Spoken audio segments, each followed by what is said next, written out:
Pancing dengan guru yang bodoh ini. Karena guru ini membohongi pada publik semua mengenai kenyataan yang ada. Hasil gelar kemarin itu saya semakin terang benderang ya.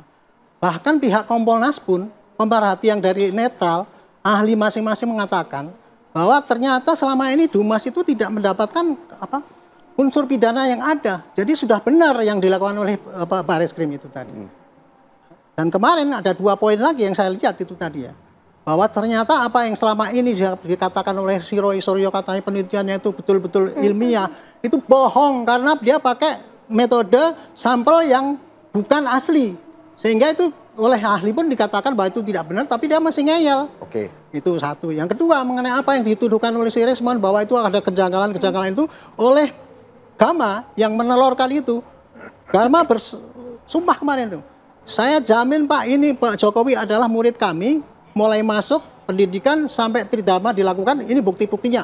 Masing-masing lengkap, mulai dari pinjaman di koperasi, pinjaman itu ada, semua ada. Dan akhirnya saya baru sadar bahwa oh ternyata ya selama ini yang digembar-gemborkan itu adalah benar dugaan saya dulu nggak benar. Nah kemudian saya hanya nyampaikan ya. Pengacara ini benci banget sama saya. Oh, begitu Pak. Itu bukan Pak. Benci nggak?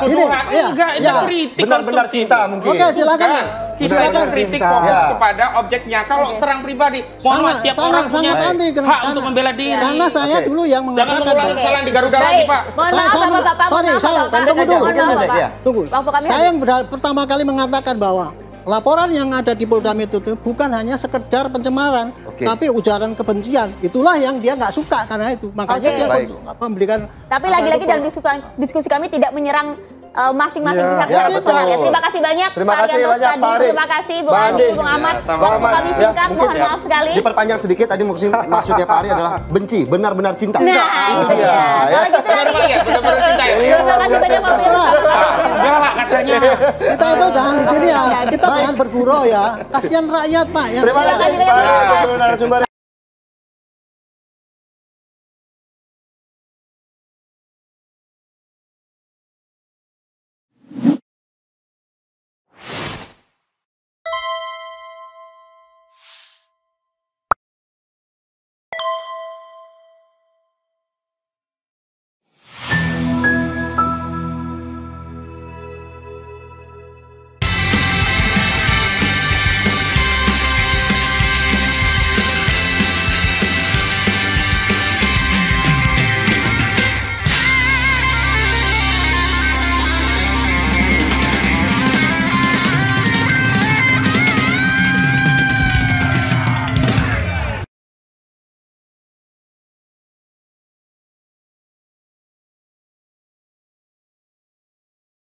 Diam!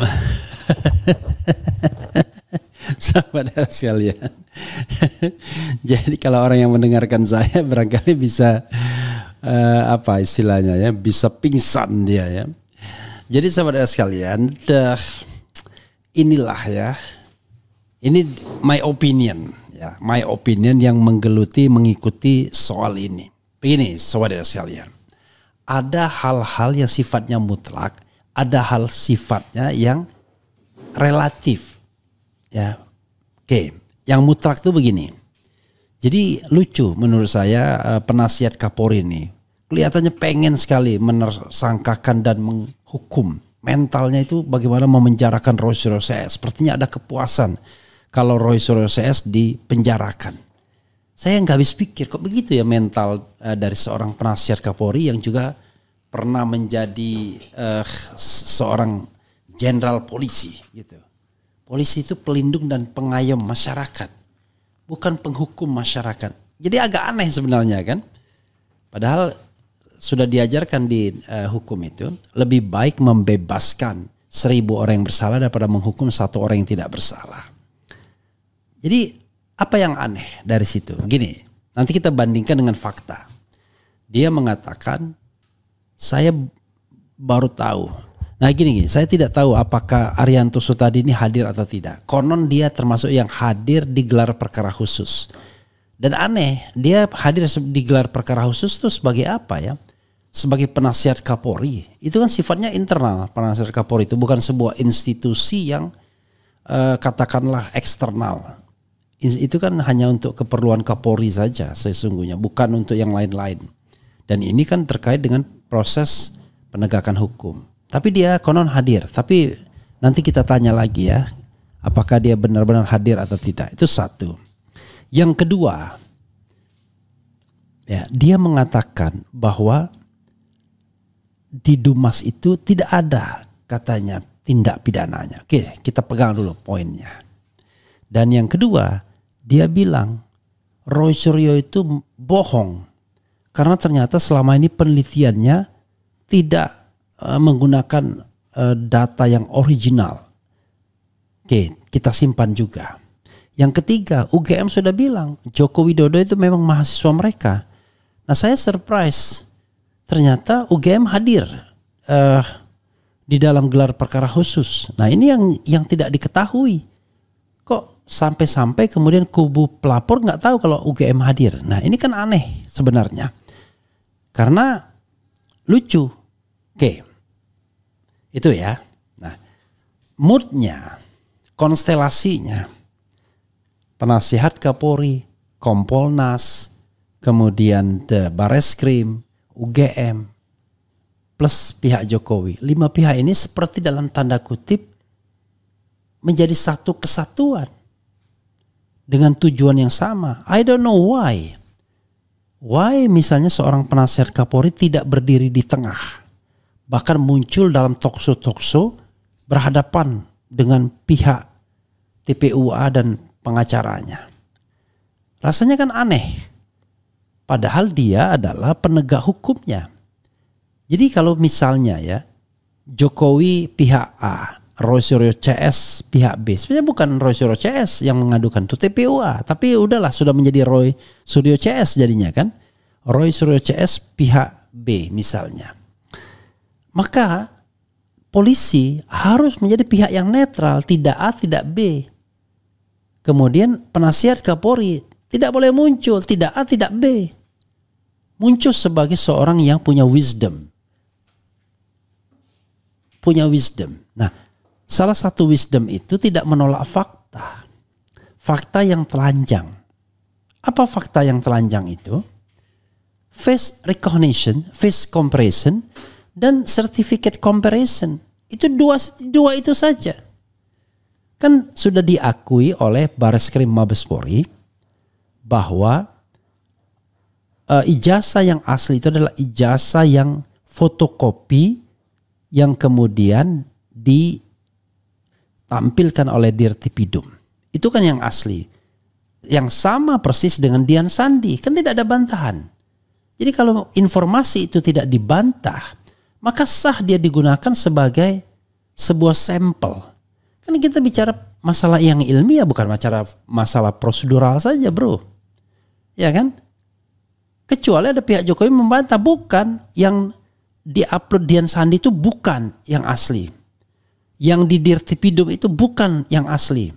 Memang kalau kita katakan memang bukan yang analog karena itu hasil digital. Tapi kan analognya kan tidak pernah ditunjukkan untuk difoto secara digital. Atau misalnya Jokowi dengan sukarela meminjamkannya pada Roy Suryo sebagaimana alumnus Fakultas Kehutanan meminjamkan ijazahnya kepada Dr. Tifa untuk diteliti. Kan itu soalnya, bro. Jadi kalau misalnya UGM bersikuku mengatakan Jokowi adalah mahasiswa mereka, benar barangkali. Tapi barangkali Jokowi yang lain. Bukan Joko Widodo yang menjadi presiden dan sebelumnya gubernur dan sebelumnya wali kota. Sebagaimana dikatakan Dr. Zulkifli, kan ada juga petunjuk ke arah sana. Lalu Joko Widodo yang kuliah itu hanya menyelesaikan sarjana muda. Engkau sarjana muda, resah tak dapat kerja. Lagi Iwan Fals ya.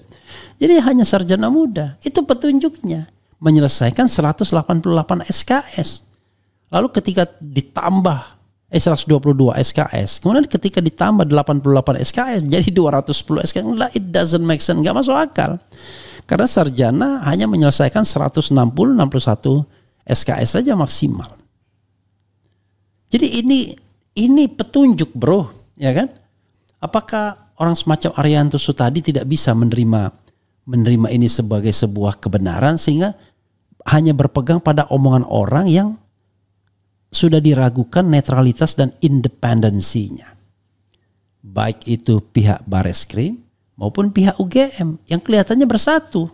UGM, Jokowi, Bareskrim itu menjadi satu kesatuan.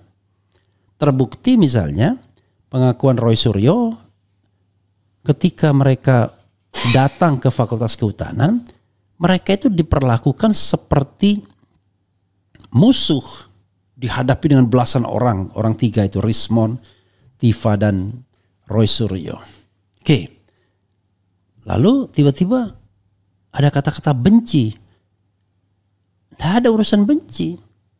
Jadi kalau kita misalnya bicara pendapat, tapi kalau Anda menyerang personal, ya orang pasti akan defense. Makanya saya katakan sama Andi Azwan, ya, Andi Azwan itu projo atau joman? Pokoknya kalau nggak joman, projo ya. Ya, dia bilang Jokowi mania, ya, joman kalau nggak salah. Dia ingin menyerang pribadi saya. Ya saya bilang katakan kita mau diskusi pribadi atau membahas ijazah. Akhirnya dia balik ke ijazah. Kalau kita ijazah, oke, please kita bisa ijazah. Nggak usah kita bicara pribadi, ya kan? Wah ini kalau Anda pengamat tidak independen dan lain sebagainya. I'm an independent person means that I'm part of the society. Saya bagian dari society. Beda dengan seorang penasihat Kapolri yang bagian dari institusi Polri. Karena dia bagian dari institusi Polri, dia harus netral, dia harus independen. Paham kan dengan pembagian peran seperti ini? Kecuali kalau saya juga penasihat Kapolri atau saya punya jabatan-jabatan kenegaraan. Oke. Nah, apa yang telak itu? Dua saja yang nggak bisa dibantah. Satu, face comparison, dan yang kedua, certificate atau diploma comparison. Itu kan tidak bergantung pada apakah ada yang analognya atau tidak, bro. Kalau untuk face comparison, memang resolusi yang ada di Bareskrim itu, big screen-nya, memang seperti sengaja dibuat resolusi rendah agar kemudian setiap penelitian mengenai itu bisa dibantah. Wah itu bukan dengan yang aslinya. Padahal originalnya nggak ditunjukkan. Coba tunjukkan kalau berani originalnya. Tunjukkan lalu kemudian disuruh Roy Suryo memfotonya dengan resolusi tinggi. Maka dia akan terlihat tuh face comparison-nya. Kan membandingkannya tuh secara digital. Emang secara analog. Ya kan? Bagaimana kita mendapatkan hal-hal yang lebih akurat, yang lebih detail mengenai persentase, kesamaan, kemiripan dan lain sebagainya kalau kita tidak menggunakan digital. Kita digitalisasi dokumen analog tersebut. Nah, maka yang digitalisasinya adalah ya dokumen yang diupload Dian Sandi yang fotonya sama, kecuali fotonya di-deny oleh kubu Jokowi. Itu bukan fotonya. Yang fotonya yang benar ini berarti ada dokumen ijazah lainnya kan? Ada ijazah ketiga, ada ijazah kedua. Jadi dokumen yang benar adalah dokumen yang disampaikan dalam press conference yang fotonya berkacamata pakai jas hitam. Itulah yang diupload oleh Dian Sandi. Yang kemudian dia minta maaf sama Jokowi karena mengupload tanpa izin. Kan begitu. Ya itulah yang mengenai pasal 32. Dian Sandi bukannya Roy Suryo. Kalau undang-undang ITE. Kalau kita bicara tentang upload tanpa izin dan lain sebagainya. Jadi sobat era sekalian, dari situ kita bisa melakukan dua hal. Face comparison sama yang namanya certificate comparison. Nah, kita mulai face comparison dulu. Baik Roy Suryo maupun Topi Merah maupun Rismon Sianipar mengatakan bahwa foto yang diijazah itu tidak identik dengan foto Jokowi as the president. Kan jelas, foto yang diijazah tidak identik dengan Jokowi as the president. Foto yang ijazah identik dengan foto yang ada gambar seorang yang dianggap atau diakui sebagai Jokowi juga pada saat wisuda, yang hidungnya lancip. Hidungnya lancip yang jelas beda sekali dengan hidung Jokowi. Kan begitu. yang rodok cakep. Ya kan? Entah itu siapa. Ada yang bilang itu Dumatno, tetapi topi merah reserve dia. Ya memang tidak konsisten. Mirip Dumatno-nya. Kadang mirip, kadang kagak katanya. Nah, itu kan bisa lebih terjawab secara precise kalau seandainya dokumen analognya diserahkan. Ini kok sengaja mengacaukan, mengaburkan, tapi tidak pernah diberikan dokumen analognya untuk mempertegas. Bukan mengatakan salah, mempertegas bahwa apa yang dilakukan oleh Roy Suryo itu benar adanya. Kan begitu. Oke. Itu kalau kita bicara tentang face recognition atau face comparison. Lihat. Kasih yang gambar yang 3-4 itu, ya kan? Gambar kiri sudah jelas itu sama dengan gambar yang ijazah. Tapi gambar 2 ini beda dengan gambar Jokowi sebagai presiden. Dan itu firm dikatakan oleh Rismond, topi merah, oleh Roy Suryo. Itu satu. Yang kedua adalah kalau kita mau bicara lagi mengenai yang namanya certificate comparison. Jadi nah ini ya fotonya. Beda bro. Yang namanya foto paling kiri itu yang kelihatan berbeda sekali dengan foto Jokowi. Coba lihat hidungnya. Kata Dr. Tifa, hidung itu tidak bisa berubah. Struktur hidung. Dan kalau misalnya Jokowi mengatakan dia operasi, oplas gitu ya. Ya lucu juga, masa oplas dari hidung bagus menjadi hidung yang kurang bagus misalnya. Maksudnya dari yang hidung lancip, mancung menjadi hidung yang rodok lebar. Itu kan gak mungkin. Kalau dibalik bisa. Nah lalu ini stronger kalau menurut saya dibandingkan cuma kata-kata UGM. Ini kan cuma kata-kata Bareskrim, kata-kata Dumas dan lain sebagainya. Cuma kata-kata bro. Kok dia ambil sebagai a strong point seperti tidak pernah menjadi investigator saja. Kecuali tadi keinginannya adalah mengkriminalkan Roy Suryo CS dan melindungi orang lain. Ya kan? Nah berikutnya adalah certificate comparison. Sudah jelas juga bro. Kalau kita bicara tentang yang namanya certificate comparison atau penggunaan blanko atau platnya, walaupun ijazah itu dilipat-lipat misalnya, tetap saja dia kan nggak berubah komposisinya. Nah, salah satu komposisi yang diselidiki itu adalah letak huruf dibandingkan dengan logo UGM, overlapping. Kita lihat tuh, ya dari 3 ijazah yang dibandingkan atau 4 ijazah kalau sebelah kiri. Sebelah kiri kan agak kecil gak kelihatan. Yang tengah saja kita lihat. Kan beda sendiri. 1120 milik Jokowi. Huruf A-nya lihat bro. Huruf A milik Jokowi itu keluar A-nya. Secara kasat mata saja kita bisa lihat. Huruf N-nya keluar juga ujungnya. Sementara huruf N di ijazah 1115 dan 1117 sama semuanya. Masuk semua. Yang paling kentara huruf N dan huruf A. Lalu kalau kita mau sedikit lebih menjelaskan lagi, ya huruf-huruf lainnya juga ya agak berbeda. Huruf J misalnya, coba lihat tuh. Di Jokowi J-nya itu meninggalkan ada bolong tuh. Kalau berhimpitan dengan logo UGM tuh. Tapi di J-nya ini nggak ada bolongnya. Jadi gimana coba kita mau ini kan kasat mata. Masa yang begini ini tidak dipertimbangkan? Atau karena kita terlalu tua untuk mempertimbangkan hal-hal detail seperti ini. Jadi kita nggak peduli dengan apa yang kita lihat sendiri, tapi kita lebih peduli pada omongan orang. Karena kita ingin mengambil poin dari omongan tersebut. Betul, berkali-kali, beribu kali UGM mengatakan asli Joko Widodo adalah mahasiswa mereka. Tapi persoalannya adalah banyak pertanyaan di situ kalau dibandingkan dengan dokumen-dokumen yang di press conference kan Bareskrim Mabes Polri tanggal 22 Mei. Soal sarjana muda, soal kreditnya, SKS-nya, soal macam-macam. Apalagi Dr. Tifa kemudian mengatakan dia mendapatkan ijazah tahun 85 dari Fakultas Kehutanan yang berbeda sekali dengan apa yang beredar selama ini.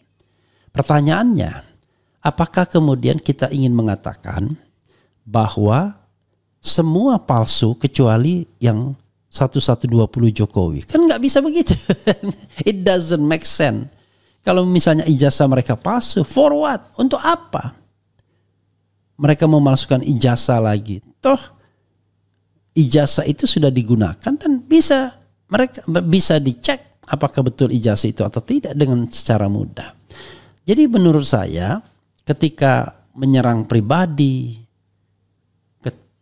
ketika bertindak tidak netral, tidak independen, kita jadi bertanya, this is a big question. Why? This is a big question. Why? Seorang Kapolri advisor kok bisa begitu? Dan kayaknya dia ikut juga di dalam gelar perkara khusus sebagai posisinya sebagai apa? Sebagai humas. Sehingga dia mendapatkan bahan untuk nembak Roy Suryo misalnya. Jadi kita pakai logika.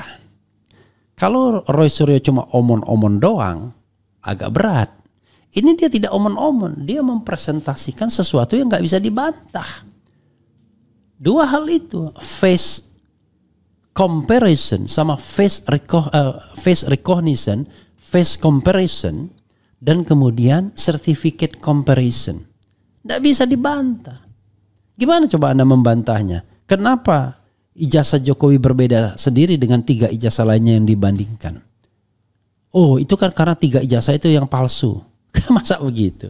Atau akan dikatakan, oh iya memang walaupun tahunnya sama tapi kan dicetaknya itu di tempat percetakan yang berbeda-beda. Kan lebih sontoloyo lagi kalau begitu caranya. Paham kan? Kok lucu banget saya kira. Sudah ada. Inilah yang kemudian dihindari oleh perasaan saya ya. Dihindari agar tidak ada pembuktian ijazah analog. Karena kalau ada ijazah analognya itu dihadirkan, maka itu hanya mempertegas, mengkonfirmasi apa yang sudah dilakukan oleh Roy Suryo, Rismond Sianipar, dan Topi Merah. Itu saja masalahnya. Karena selama itu tidak keluar, maka masih ada pertahanan terakhir, ya kan? Tetapi kalau itu sudah keluar, enggak ada lagi pertahanan terakhir. Kan objeknya adalah ijazah. Apakah ijazah itu asli atau tidak? This is the question. Bukan apakah Jokowi pernah kuliah atau tidak. Orang yang pernah kuliah bukan berarti dia pasti dapat ijazah. Kan begitu. Sampai tahap terakhir pun belum tentu dia bisa dapat ijazah. Ternyata pada saat-saat kayak Topi Merah. Dalam pembuatan skripsi DO dia. Coba mau apa? Mengatakan kalau dia punya ijazah kan enggak, dia bilang dia enggak punya ijazah karena dia DO. Begitu bro. Ya kan? Jadi fokus kita itu jangan dikacaukan kepada ijazah itu sendiri. Nah, kalau kepada ijazah tersebut, maka di situ terlihat bahwa ijazah itu paslu.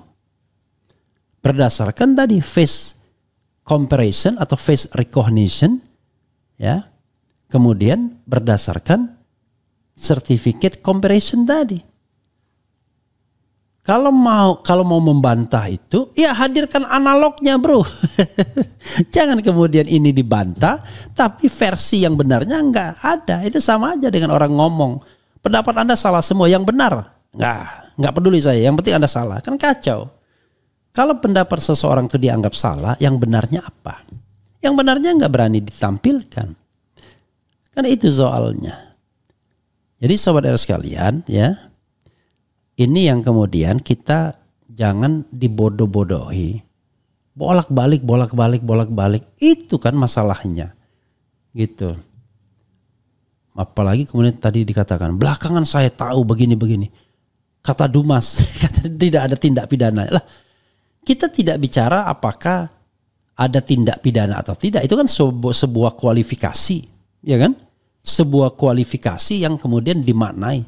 Kan pertanyaannya adalah apakah ini ijazahnya palsu atau tidak? Sebuah ijazah palsu belum berarti tindak pidana ketika ijazah itu tidak digunakan. Misalnya kita pengen, wah keren-kerenan, kita punya Harvard Certificate. Bikinlah kita Harvard Certificate. Wah. Tapi kita cuma keren-kerenan aja. Enggak untuk digunakan. Untuk bikin di museum main-main aja. Dan kita tahu, dan kita jujur sama orang itu main-mainan doang. Kan tidak ada maksud jahatnya, tidak ada mens reanya. Tapi kalau itu disertakan dalam pendaftaran menjadi pejabat publik, ya itulah tindak pidananya. Oke, tapi itu another story ya. Jadi Allahu Akbar ya. Ini ceto welo-welo lagi masih diobok-obok lagi, diobok-obok, airnya diobok-obok ya kan. Ikannya pada lari jadinya. Sekarang penegak hukum sibuk bagaimana mencari tersangka. Karena ternyata sudah ditemukan unsur pidana dari pelaporan Jokowi dan pelaporan 5 pihak lainnya yang terafiliasi dengan Jokowi langsung dan tidak langsung. Nah itu malah yang dicari pidananya, bukan sertifikatnya itu sendiri. Karena saya sudah mengatakan, sertifikat itu kedua alat bukti itu more than enough. So jauh sekali. Keterangan ahli, salah satunya Roy Suryo, kemudian Rismon Sianipar, dan dokumen itu sendiri. Sudah selesai dua. Sebagai sebuah belum lagi nanti keterangan saksi, keterangan surat-surat lainnya. Atau petunjuk. Petunjuk juga banyak, 3. Ya. 3 keterangan, 3 alat bukti sudah tersedia. 1 surat atau dokumen itu sendiri yang dinyatakan ditengarai palsu. Yang kedua keterangan ahli. Ketiga petunjuk. Sudah ada petunjuknya banyak. Kasmujo misalnya. Kan Kasmujo kan petunjuk. Anda lucu mengatakan ternyata Roy Suryo bohong. Lah yang bohong itu Roy Suryo atau orang yang ngomong tentang Kasmujo sebagai pembimbing skripsinya. Kan jelas-jelas 2017 lalu dibantah. Kok pening kepala kita. Yang jelas-jelas bohong malah dibilang tidak bohong. Atau paling tidak dikomentari apapun oleh seorang penasehat Kapolri. Please Pak, kok masa orang seperti ini dipertahankan? Kecuali memang dimaksudkan sebagai bulldozer, sebagai humas, ya sudahlah. Ya sudahlah. Apapun yang terjadi, ya kan?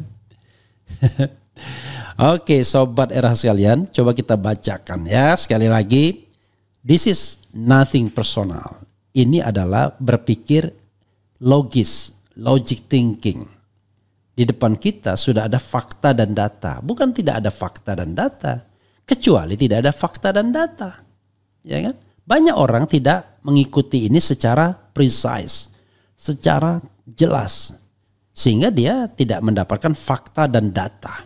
Tapi saya mengikuti ini sehingga saya merasa bahwa kok faktanya mengarah ke sana ya. Walaupun tetap saja azas praduga tak bersalah, diduga.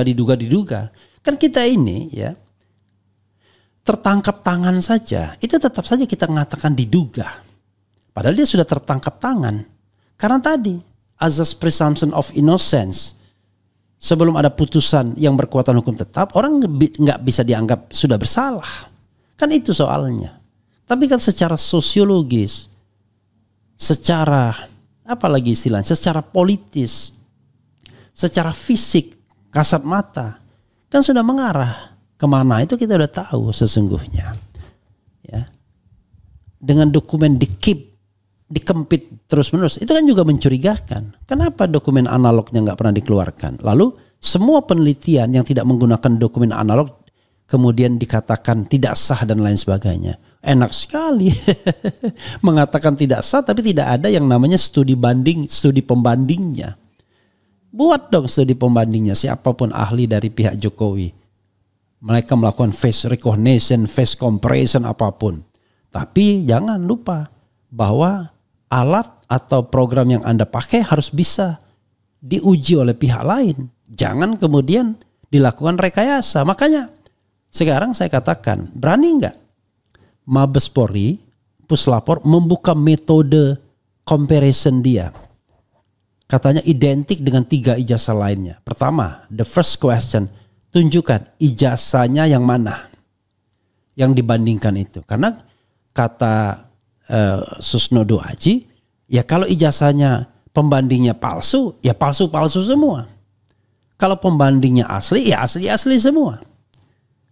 Kalau pembandingnya palsu, nggak mungkin kemudian jadinya asli atau sebaliknya. Kan palsu sama palsu sama dengan palsu. Ya, jadi itu persoalan, bro. Nah, apa yang dilakukan Roy Suryo? Dia jelas, dia membandingkan dengan 1115, 1116, 1117. Tidak didinai, itu bukan ijazah dia. Mana coba? Ada nggak orang-orang yang disebut itu mendinai? Kecuali Hari Mulyono sudah almarhum. Oh, itu bukan ijazah saya. Ijazah saya yang ini loh, yang aslinya. Berani nggak dia tunjukkan? Jadi kebenaran itu ya logis, rasional, ya kan? Jadi kalau misalnya tidak logis dan tidak rasional, pasti there must be something wrong. Itu soalnya, bro, ya. Oke. Coba kita baca ya. Arianto keok terus, ulas rekam jejak Arianto. Makin tua bukan bijaksana, malah bikin banyak dosa, kesian. Ingat azab dan pengadilan akhirat sebentar lagi dipanggil. Tobat Pak penasehat. Gelar perkara khususnya bukan bahas ijazah tapi bahas togel, wakakakakak ya. Kemudian saya curiga si Arianto termasuk orang Mulyono yang berbohong. I don't know exactly ya. Ini saya bacakan saja apa yang disampaikan oleh sobat era sekalian. Semua penegak hukum tidak berani jujur karena tidak berhasil untuk menunjukkan ijazahnya Jokowi. Ada apa penegak hukum takut sama Jokowi? Arianto anak buah Tito. Dia bilang diam dengan teriak seperti mau perang. Kemudian Ali Nafia Harahap terus sebarluaskan video ini agar rakyat bisa melihat, menilai dan memiliki kesimpulan. Apa maksudnya? Kemudian Arianto itu penjahat juga, ingat kasusnya menipu LHKPN-nya saat daftar ke KPU. Inilah bukti bahwa dia memang kerjanya rekayasa kasus dulunya saat aktif luar aja kelakuannya. Apa ya? Dulunya saat aktif luar aja kelakuannya. Saya bacakan apa adanya ya. Kalau RRT dianggap fitnah, buktikan dong kalau ijazahnya Jokowi asli dengan cara dan parameter apa. Iya. Masa cara dan parameternya omongan? Lalu dikatakan omongannya sudah diuji oleh Puslapor. Masa Anda nggak percaya? Kita bukan nggak percaya, kita ini orang ilmiah. Kalau dia misalnya mengatakan itu identik asli, maka orang bertanya, dengan apa dibandingkannya? Dengan imajinasi, dengan keyakinan, atau dengan ijazah yang juga apa istilahnya analog, kan begitu. Kemudian seharusnya buktikan dulu ijazah Jokowi itu asli atau palsu. Ini Polda Metro Jaya barang bukti cuma fotokopi kok sudah naik ke penyidikan kocak parcok. Iya, heran sih. Barang buktinya. Orang ditanya, ketika ditanya, mana ijazah aslinya kalau saya dibilang nggak ada. Loh, semua orang bisa naik. Lalu tiba-tiba ada teori yang mengatakan, wah, ini walaupun tidak ada delik aduan bisa dianukan karena ada pasal-pasal lain. Semua pasal itu, bro, terkait dengan ijazah palsu atau tidak. Kan nggak ada kasus, nggak ada masalah lain kan? Itu pakai logic thinking aja kita penegak hukumnya ya. Oke.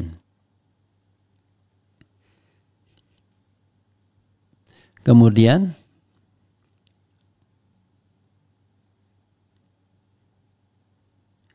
ini Fuad Hasan ya. Nah, silakan yang mau membantah Fuad Hasan ya. Kalau pengadilan sekarang mah susah, ajak muhabalah aja dah, beraninya tuh yang pegang ijazah ya. Kenapa Jokowi nggak diundang di stasiun TV untuk berbicara kejujuran? Dulu Gus Dur saja berani datang di acara Kick Andy untuk bercerita. I don't know exactly. Don't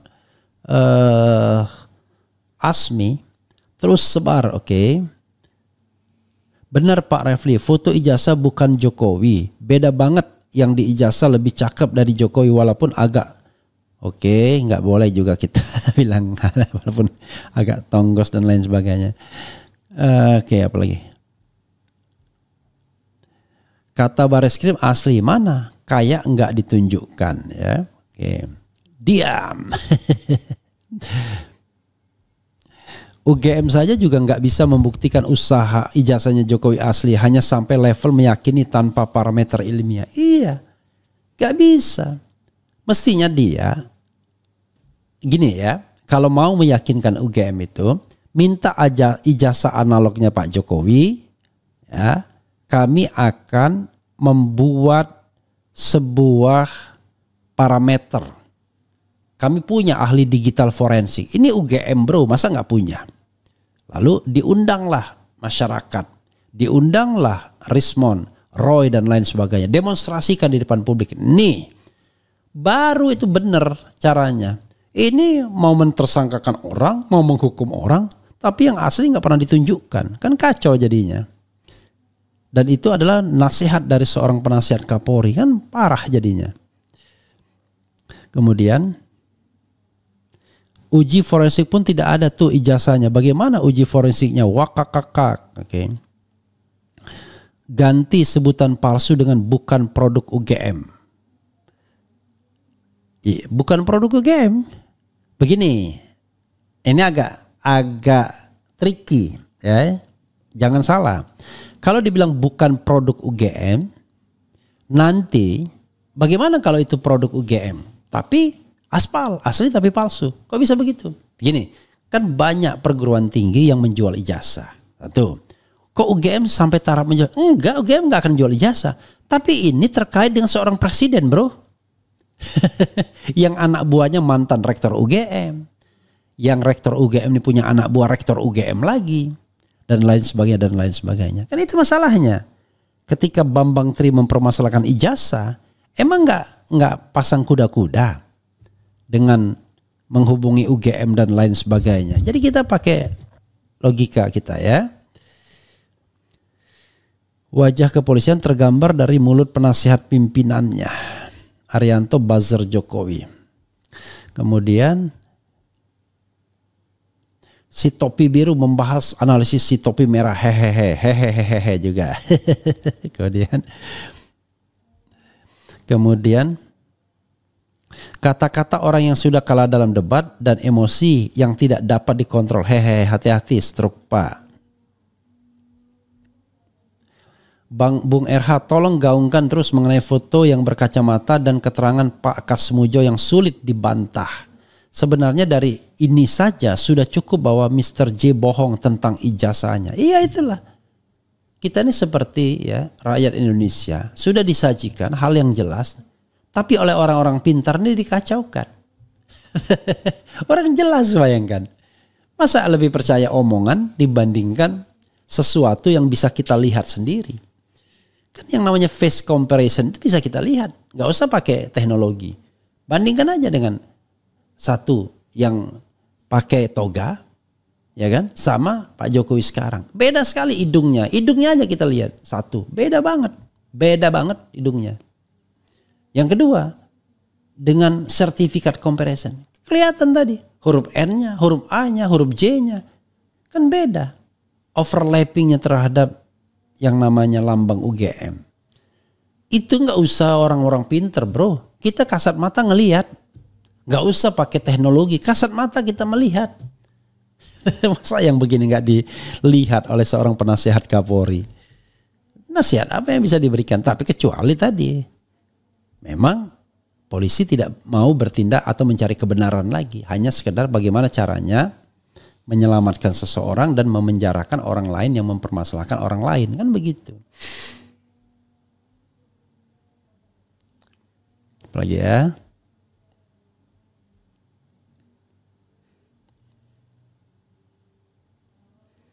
Rakyat merasa rugi kalau polisi tidak berani menegakkan kebenaran. Ya. polisi atau penyidik wajib mempelajari ketentuan pasal 28F dan pasal 28J ayat 1 UUD 45 dan pasal 18 ayat 2 huruf B Undang-Undang Keterbukaan Informasi Publik demi pencegahan penggunaan ijazah palsu. Iya. Jadi undang-undang itu memberikan hak kepada rakyat untuk mendapatkan atau memperoleh informasi. Kemudian ijazah yang digunakan untuk jabatan publik atau ijazah pejabat publik itu tidak lagi menjadi domain private document. Karena itu wajib disiarkan